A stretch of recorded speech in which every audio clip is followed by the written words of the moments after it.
Well, it was another great weekend to beat Baylor and a terrible weekend to beat Texas. What's new? You are Locked On Baylor, your daily podcast on the Baylor Bears, part of the Locked On Podcast Network, your team every day. Happy Monday, everybody. Welcome into Locked On Baylor. I am surviving finals week from Sports Illustrated's Inside the Bears. Thank you for making Locked On Baylor your first listen every single day. The Baylor softball team, Coach Glenn Moore, got a 3-game sweep over the University of Texas this weekend, knocking off the number 5 team in America and doing it in dramatic fashion with a walk-off on Sunday. It was awesome. Blowout on Friday night in Austin, 9-1. They led the entire game on Saturday, and then on Sunday, they ended in a sweep. Baylor softball is now squarely in the conversation for hosting the NCAA tournament in Waco. Now, look, I get it. There are some people listening to this podcast who you're big football fans, you're big basketball fans. That's what you come for. But I got storylines here, because there's some really interesting things that I was keeping an eye on this weekend and that are weird about this whole Baylor and Texas series and rivalry. One of the first ones is Lou Gilbert. Now, that name might be familiar for you. So yours truly, I've come from a softball family, spent 2 years as the PA guy for Baylor softball. I have been entranced by this sport for years now. Followed along with Lou really closely. She was one of the Baylor greats when she played softball here for 3 years. She was a team captain, and some weird things went down. She's a team captain. She was kind of the heart and the soul, the lifeblood of the team. Even in a couple of bad seasons, she was right there in the middle of it, like bringing everybody up out of that. Right, she was the staple. If Baylor, I'll put it this way, if Baylor was going to do media, they're going to interview, if they had somebody that had to go speak on behalf of the entire softball team, it was team captain Lou Gilbert. She was a 3-year starter. And all intents and purposes, she was in love with Baylor University. Then, really oddly, goes home for Thanksgiving break, her junior year, and by the weekend has randomly announced, unbeknownst to anybody, that she's going into the transfer portal. I mean, nobody saw this coming. She randomly announces she's going to the transfer portal, middle of the fall semester, and by Christmas, she has announced her intent to transfer to Texas. Now, the weird parts don't end there. Remember, she's a Baylor staple. Looking at her stats over the course of her time in Waco, she was really good. She had a .327 batting average in 2021. She started 50 games for the Bears the year before the COVID season. She started all 24, the first 24 games. The year before that, in 2019, her freshman season, she started all 46 games that the team played. And again, hit .327, second team all Big 12 in 2021. Well, then mysteriously enters the transfer portal, this lifeblood, bigger than softball player that Baylor loves, and she loves Baylor. And where does she go? To a rival in Texas. That's odd. Middle of the night, just decides to go to Texas.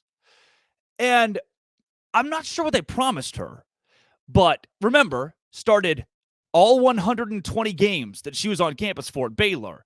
At Texas this season, she has pretty much barely gotten a chance to go out on the field.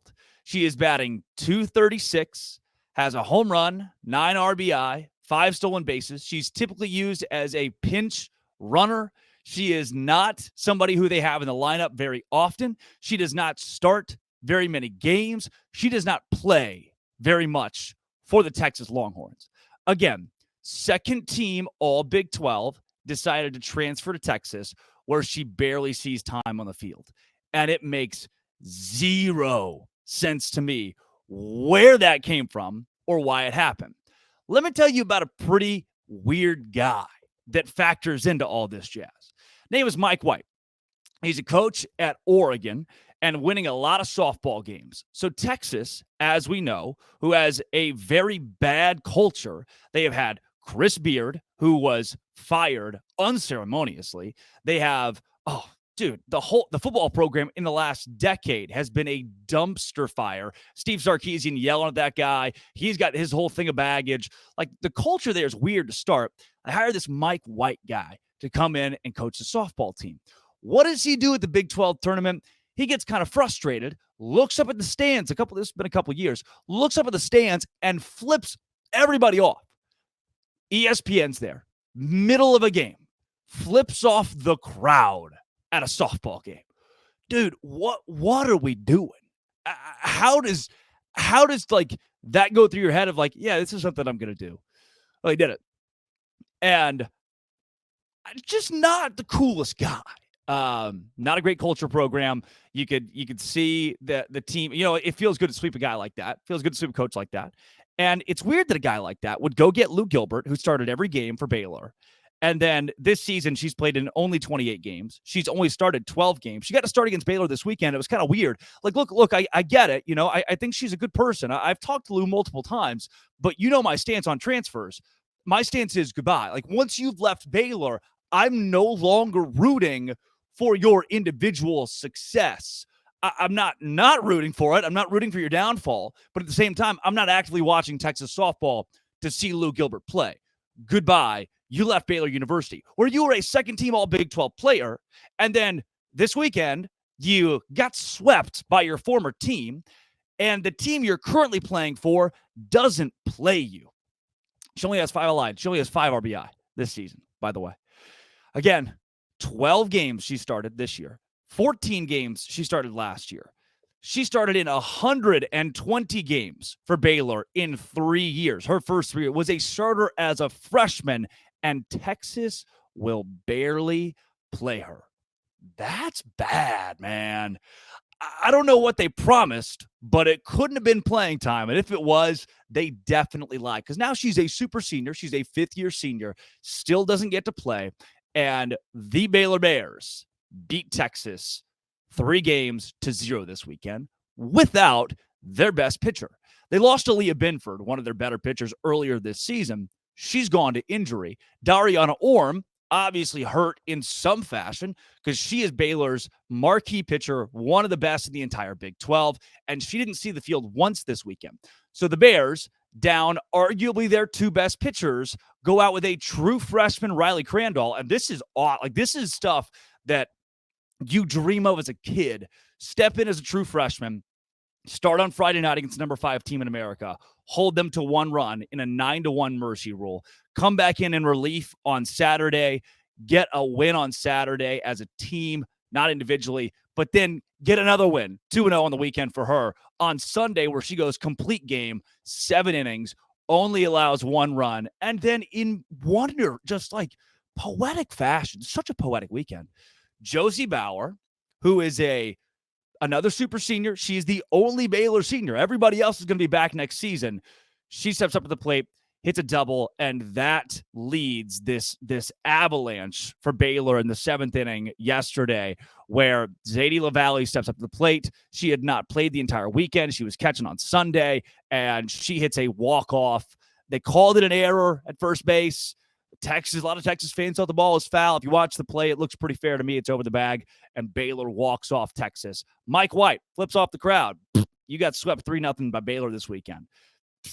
Flipping Lou Gilbert, you transferred to Texas in a weird fashion. Not saying there was tampering or anything, but something's abnormal about that, and they're not playing you. You just lost 3-0 against the team that you left.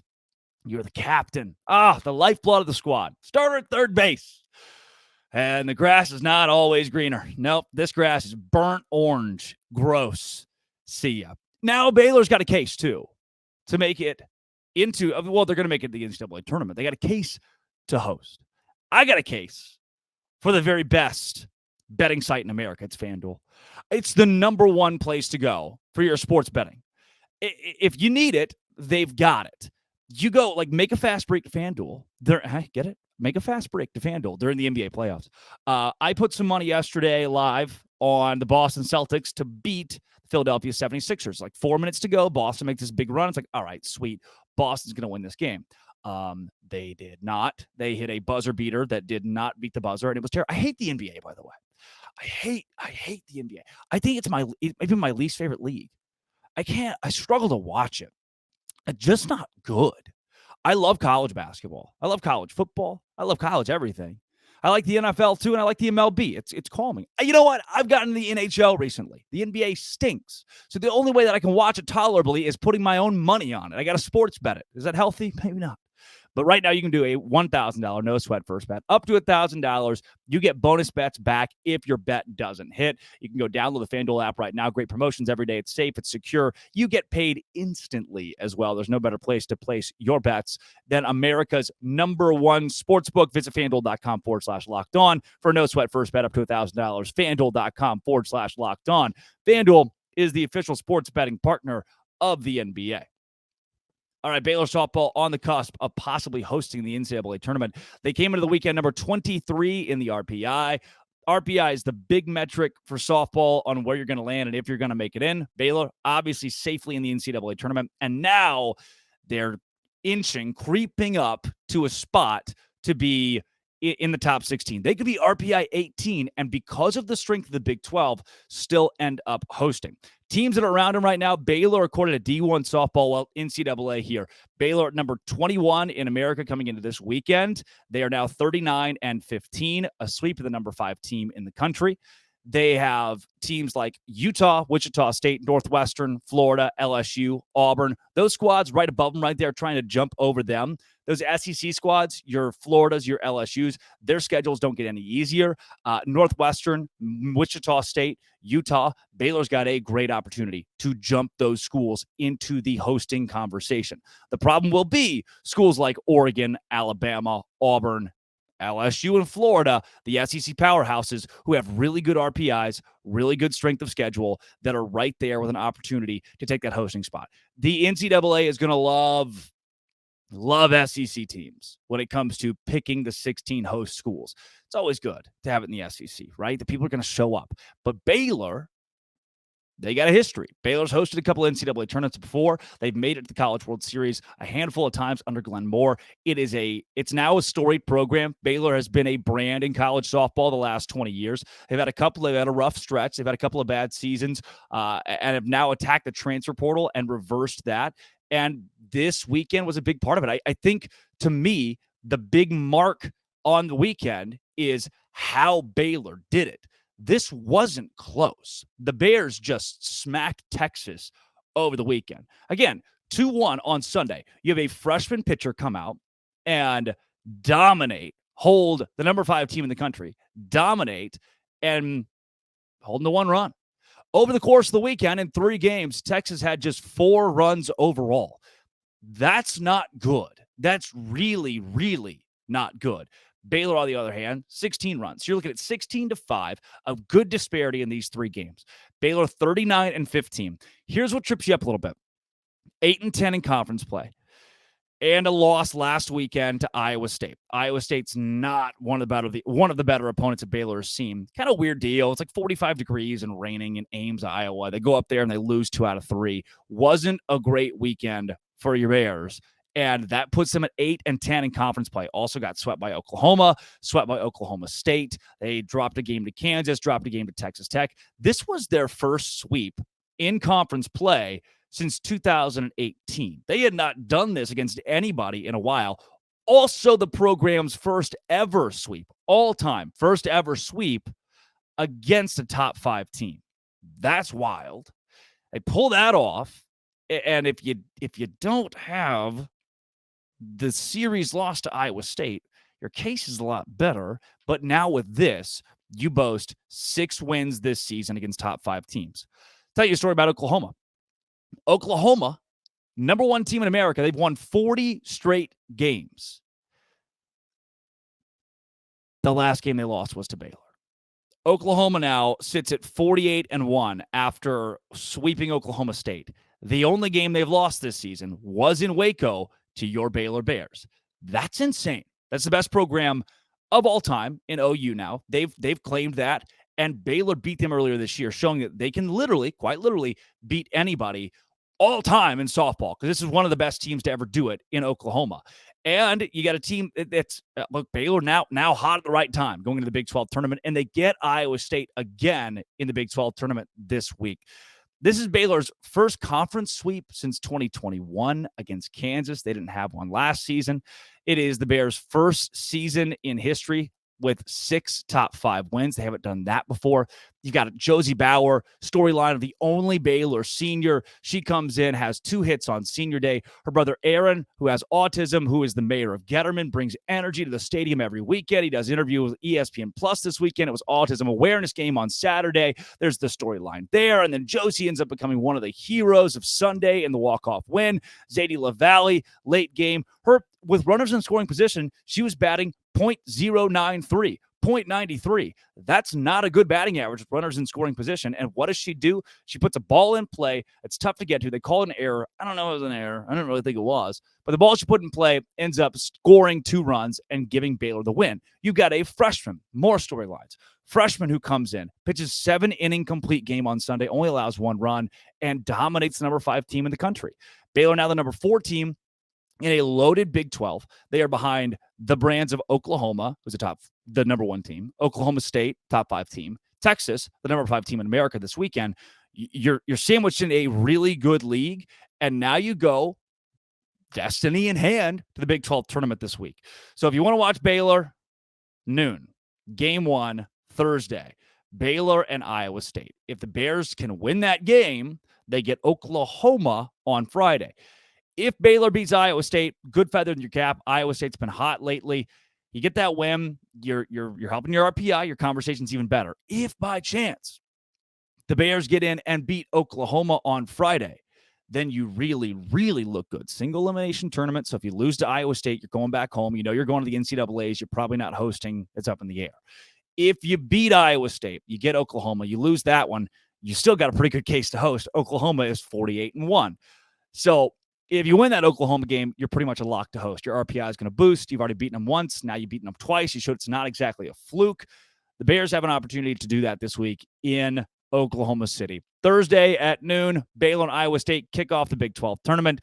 Semifinals are Friday. The winner of that one gets Oklahoma at 1 p.m. Friday. Saturday, Big 12 championship game at 2 p.m. Baylor, despite having Big 12 regular season championships, has never won a Big 12 tournament championship. So they're going for their very first one this week. Weird series. Mike White's not a great dude. He's not a great dude. Can't be flipping people off. You cannot do that. Kind of shady character. And Lou Gilbert, 120 starts. World's right there for you. Baylor loves you. You love Baylor. And then, some weird jazz happens. You transfer to Texas of all places, and now they won't even let you play. I wish I could say I feel bad. I wish I could. But Baylor really tried to make you the star. You got to be the star here. And now you don't even get to play at your new school. Tough for me to feel too bad about that. Dude, I got a great thing going here at Locked On. I do. If another podcast company called me and was like, hey, we want to hire you. All right, sweet. And then they didn't have the amenity. They didn't have the opportunities that Locked On gives me. They didn't push the show like Locked On does, try to help me grow like Locked On does. It's a risk that I took. I made a decision. Lou Gilbert made a decision to leave Baylor, and I'm glad the Bears got a 3-0 sweep this weekend. Glenn Moore, riding a high. I called him whatever it was 2 months ago when they beat Oklahoma. He was at Logan's Roadhouse. Said he celebrated this one with Popeyes. Went and got some Popeyes chicken after sweeping Texas and walking them off on Sunday. Couple players and Coach Moore in here. This is good stuff. He's fired up. Coach, take it away. Yeah, just we're so proud of these girls to be able to take on the number 5 team in the country without your ace in the circle, and those RyLee and Casey and the defense step it up and get these 3 wins. Nobody would have bet on us this weekend, but it showed what kind of heart these girls have and what kind of talent we have. We're a pretty talented team too. Well, you've obviously coached a lot of games. How many have you had in like this? Kentucky and this one, maybe that's it. Maybe that's it. That's an exciting way to keep your fans locked into the game, though. Coach, how much of the curtain call there in the 7th for Josie was strategy? How much of it was just giving her that moment? What was it like for you as a coach? You talk about, Took her out. well, it was both. It was both. I wanted to give her that moment because she deserved it. But we increased her speed a little bit with Taylor. The only thing is I may not have sent Josie from third and I sent Taylor, so I don't know if that had worked out a little bit different. Do you think you've opened the door again to maybe hosting? I told the team I think we've got to be in the conversation. I thought winning the series put us back in the conversation, but I think taking the sweep has got to make us a serious contender for an opportunity to bring a regional back here to Getterman. So I'm certainly more optimistic and fairly optimistic that they've got to be considering us heavily. How impressed were you by this pitching staff this weekend, holding UT to 5 runs without Dari throwing a single pitch? It's unbelievable. I told my wife when I walked off the field, I said, if I'd have bet you that we had have swept Texas without our ace pitcher in the circle, would you have taken that bet? She said, I'd have bet a lot of money on that one. So she didn't have a lot of confidence that we'd take 3 from them. But she knows that I believe in those young pitchers, and I know what kind of heart they have and how much they've grown this year. And it's nice for it to end this way at Getterman and against the number 5 team in the country. And, you know, I'll say this. I'm so proud of our girls because I know how good that team is, and I know what they've done to their opponents. They're a fairly young team, and they're going to make some mistakes that might have cost them a little bit, but their pitching staff's very solid. Shut us down today, and we just never gave up. So I really respect the amount of talent that's on that other side of the field. To be able to pull it off 3 games in a row, I think should give us great confidence going into postseason. When RyLee looked strong all the way to the end Yeah. on her 3rd day of pitching.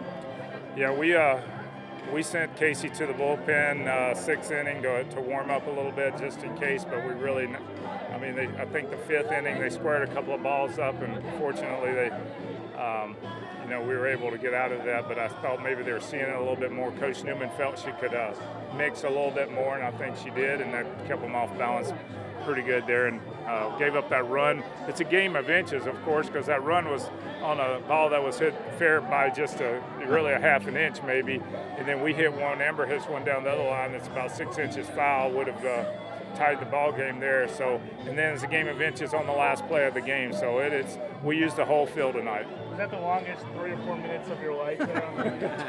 You know what I thought about? Honestly, I thought about the baseball game because I think we were out in Lubbock listening to that ball game and watching replay and seeing them come out of the dugout. So I saw my team crowd up right there, and I said, I think we're going to have the same result. I was very optimistic, and not everybody was in our dugout, but I was optimistic that the longer it took, the better for us. Pretty good senior day for Josie. She started that rally in the 7th. She did. I don't think you could script it much better than that unless that ball leaves the park that she hit. But it sure it made for some excitement and got our crowd into it for sure. Incredible. Words can't describe what that was like. That was, I think, the craziest game I've ever been a part of. So I'm really blessed if that was my last game at Getterman, I'll be pleased. So. You were obviously hot all weekend. Did you just feel like you're in a groove out there? Yeah, I feel really good right now. Maybe it's, I don't know, senior, just like everything's coming together. I knew it was my last Big 12 series or something. I don't know, but yeah, I feel pretty good. What was that moment like to get the send-off from the crowd and get to have that moment? That was really cool. Coach Moore warned me it was coming, so but I'm so thankful for him for allowing me that opportunity, and thankful to the fans for enjoying me these past 5 years. Was there a small competitive part of you that wanted to stay in so you could try to run? Or were you just willing to? I was willing to give it up to Taylor. She's a little bit faster than me, so I was okay with her going out there and running for me. So. This weekend as a whole, yesterday for Aaron, today for you. What was this like for your family? Amazing. What a way to wrap up the regular season for both me and him. Past 5 years being here, it was really special. Words. I don't have any words for it. It was really cool. How about just the momentum of the team, 3 in a row going into postseason? Yeah, a lot. That means a lot. I believe we're going to play Iowa State on Thursday. So we know what that means. We know what they did to us last year and just this past weekend. So we're ready, and we're going to hopefully take that momentum into this weekend. How sure were you that you stayed on the bag, or what? Were you nervous at all about the review? I'll be honest, I was a little bit nervous, but I think it was because I just slid, and then my mind just went blank, so I had no clue what had happened. But I think they made the right call. I'm going to go with that. But yeah, I'll be honest, I was a little nervous, but it worked out. What was the longer wait for her review for your double or the review for the walk-off? Oh, the review for the walk-off. Oh my gosh. I don't know if the camera caught me, but I was pacing back and forth the whole time because I had no clue. But I felt like the longer it took, the better it meant for us because they were trying to find every angle to overturn it. But yeah, it was very nerve-wracking for sure. What does it say about this pitching staff not needing Dari still sweeping number 5? Oh my gosh, it means a lot. RyLee and Casey stepped up. They pitched their butt off this weekend. They did amazing, and I'm so proud of both of them. But yeah, it means everything to have them step up this weekend. What were you looking for in that last at-bat, out of curiosity? Literally, I don't know. I think, well, I was searching low and inside that whole time, and then once I got 2 strikes, I was just trying to put the bat on the ball. So whatever I hit, I have no clue what the double was, but yeah, at that point, I was looking for anything. Whose idea was it for all these shirts? Was that? Did you know about that? I did not know about that. I don't know whose idea it was. I'm gonna say it was probably my aunt's idea, but that's just a guess. I have no clue yet, but that's my guess. All right, thank you. I don't know. That heck was hard. I was like, I've heard that. Those are the best. Those are the best. Those are the best. How exciting was that? And then maybe how nervous were you watching or waiting for the review? I wasn't really nervous because I knew it was fair. Okay. I just try to get me and Press were talking before that bat. She's like, hey, like this is you and me. You get a base hit, score 1 run. I'll get a base hit, score another. You know, just try to get to the next person, and went our way this time. And RyLee pitched amazing today. For you, how big is a game like this? Obviously, you came in with a sub-200 batting average, but you get 2 hits, including that game winner. Just a normal game. I mean, I didn't really think of it any differently. They put me in the lineup to do what I can do, and that's all I can give. So, from your perspective, how quickly did it go from, oh, I think it's a ground out, to, oh, I think it's a game winner? Well, so when I hit it, I thought it was going to bounce and go foul because of the way it looked on the spin, and so I was like, oh, foul ball, let's go. Well, then it didn't go foul, and I was like, I got to haul my butt down the line because obviously I have to be safe for them to be safe. So, what does it mean to the team? Sweeps Texas and going to the postseason, so much momentum. Oh, I mean, we're good enough to beat any team in the country. I mean, it's amazing that we won. We're so good enough, and we played our ball today, you know, and God gave us all the ability to do it, so we just let loose today, or this weekend, in fact. Thank you, Zadie. This whole weekend was great for Baylor softball. Great for Baylor softball. Tomorrow, BYU and Baylor should be rivals. I've been bringing this point up for the last week or so, and we're finally going to do this show with Jay Katz, the host of Locked On BYU. I think they should be. They should be protected rivals. We'll make that case. Talk about that more in depth tomorrow. Congrats to the Bears. Big win for the softball program this weekend. Very nicely done.